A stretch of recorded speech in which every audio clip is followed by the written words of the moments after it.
Hello guys, welcome back to another blog. তো তোমরা সবাই কেমন আছো? আশা করি তোমরা সবাই অনেক ভালো আছো, আর আমিও ভীষণ ভালো আছি। তো তোমাদের সাথে আরও একটা রেসিপি শেয়ার করব বলে চলে আসলাম। আর এটা তোমাদের সবারই পরিচিত একটা রেসিপি, শুরুতেই দেখেছো আর বুঝতেও পেরেছো, তাই আলাদা করে আর কিছু বললাম না। তো পুরো ভিডিওটা দেখতে থেকো, আর কেউ কিন্তু স্কিপ করো না। আর প্রতিটা ভিডিওতে যেমন বলি যে অবশ্যই ট্রাই করবে, তো এক্ষেত্রে এটাও বলবো যেখানে যেমন করে যা বলেছি অবশ্যই তোমরা ট্রাই করবে। অসম্ভব সুন্দর হয়েছিল খেতে, যেহেতু এটা আমার মায়ের রেসিপি। মানে কে কেমন করে এই চিকেন ভর্তা করে আমি জানি না, বাট আমার মা এরকম করে করে। তো আমার মায়ের প্রতিটা রান্নাই সেরা হয়, সত্যি বলতে যেটা যারা খেয়েছে তারা খুব ভালো মতো জানে। আর কিছু কিছু রান্নাতে কি বলো তো, তেল মশলা একটু না দিলে না হয় না। আমি বলছি না যে সব রান্নাতেই দিতে লাগে, বাট কিছু স্পেসিফিক রান্না থাকে যেগুলোতে তেল মশলা না থাকলে না রান্নাটা দেখতেও ভালো লাগে না, আর খেতেও অতটা সুস্বাদু হয় না। আর যদি তুমি সবটা ব্যালেন্সে করে রাখো, জিনিসটা দেখতেও যতটা ভালো হয়, খেতে ততটাই সুস্বাদু হয়। আর আমি এখানে প্রতিবারের মতো আবারও বলবো যে যেরকম পদ্ধতিতে আমি রান্নাটা করেছি, তোমরা অ্যাজ ইট ইজ যদি সেই পদ্ধতিটাকে ফলো করে রান্নাটা করো, কথা দিচ্ছি অসম্ভব সুন্দর হবে খেতে।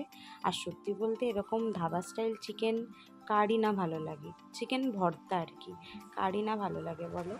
আচ্ছা, ভিডিওটা দেখতে দেখতে এবার চটজলদি একটু বলে ফেলো তো যে চিকেনের কোন রেসিপিটা তোমাদের বেশি ভালো লাগে সব থেকে খেতে। যদি আমারটা জানতে চাও তবে বলি, আমার চিকেন জিনিসটাই বড্ড ফেভারিট। চিকেনের যে কোনো কিছু আমার খুব ভালো লাগে। আর সত্যি বলতে সপ্তাহে 2 থেকে 3 দিন যদি কেউ আমাকে চিকেন দেয়, আমি তো বিশাল খুশি মনে খাবো। আর এদিকে দেখো, তোমাদের সাথে গল্প করতে করতে কি সুন্দর মশলাটা কষে এসছে, আর কত সুন্দরভাবে তেলটা ছেড়েছে। আর রঙটা দেখো, পুরো গোল্ডেন কালার, কি অপূর্ব লাগছে তাই না? আর আমি এখানে আলাদা করে কিছু বলিনি, কারণ কি আমি পুরোটাই ডেসক্রিপশান বক্সে তোমাদেরকে শেয়ার করে দিয়েছি। তোমাদের যদি কোনো রকম কিছু কোয়ারি থাকে, তোমরা অবশ্যই ডেসক্রিপশান বক্সটা চেক করো। আর তারপরেও যদি কোনো সমস্যা হয়ে থাকে, প্রতিবারের মতো আমাকে কমেন্ট বক্সে কমেন্ট করে জানিও, আমি অবশ্যই তোমাদেরকে রিপ্লাই দেওয়ার চেষ্টা করব। আর দেখো এখানে কত সুন্দর লাগছে দেখতে, আমার তো দেখেই মন ভরে যাচ্ছে। সত্যি বলতে যখন কোনো কিছু রান্না করি, রান্নাটা যদি দেখতে সুন্দর হয় না, মন এমনিই ভরে যায়। এটা আমার মা বলে, রান্নাটা যত সুন্দর করে করবি দেখবি ওটা দেখেই মন ভরে যায় সবার। কারণ কি, সব কিছুর মতো রান্নাটাও একটা আর্ট। তো চলো, আজকে তো অনেক কথা তোমাদের সাথে বললাম, আর তোমরা কিন্তু এই রেসিপিটা অবশ্যই ট্রাই করো। আমি আবারও বলছি, আমি গ্যারেন্টি দিচ্ছি আমার যেমন ভালো লেগেছে তোমাদেরও অসম্ভব ভালো লাগবে খেতে এই রেসিপিটা। আর তোমরা কিন্তু কেউ আমাকে কমেন্ট করতে ভুলো না। আর আমি চাইবো তোমরা অবশ্যই বাড়িতে এটা ট্রাই করো। আমি জানি এই চিকেন ভর্তা অনেকেই অনেক রকমভাবে খেয়েছে, তবে এখানে বলবো যে এরকম পদ্ধতিতে তোমরা অবশ্যই বাড়িতে একবার হলেও ট্রাই করে খেও। আর হ্যাঁ, আরেকটা কথাও না তোমাদের থেকে আমার ভীষণ জানতে ইচ্ছা করে, এই যে আমি ভিডিওগুলো করি, আমার ভয়েস দিয়ে কি ভালো লাগে নাকি ব্যাকগ্রাউন্ডে শুধু মিউজিক দিয়ে ভালো লাগে? তোমরা কিন্তু এটাও আমাকে জানিও। আমি এর আগে অনেকবার ভেবেছিলাম যে তোমাদেরকে এই কোয়েশ্চেনটা করব, কিন্তু না আর হয়ে উঠতো না। তো আজকে ভাবলাম যে না, বলেই দেখি যে তোমাদের কোনটা বেশি সব থেকে ভালো লাগে। তোমরা কিন্তু মনে করে অবশ্যই আমাকে জানিও। আর এখন যে আমি ভয়েস ওভার দিচ্ছি, ব্যাকগ্রাউন্ডে হয়তো একটু আধটু সাউন্ড আসতে পারে, তো তোমরা কিন্তু এটা নিয়ে কিছু মনে করো না। আর এদিকে দেখো, ধাবা স্টাইল চিকেন ভর্তা প্রায় কিন্তু হয়ে আসলো। কি অপূর্ব আর কি লোভনীয় লাগছে তাই না? আমার তো দেখেই জিভে জল আসছে। তোমাদের কার কার দেখে জিভে জল আসছে? দেখো কত সুন্দর লাগছে দেখতে।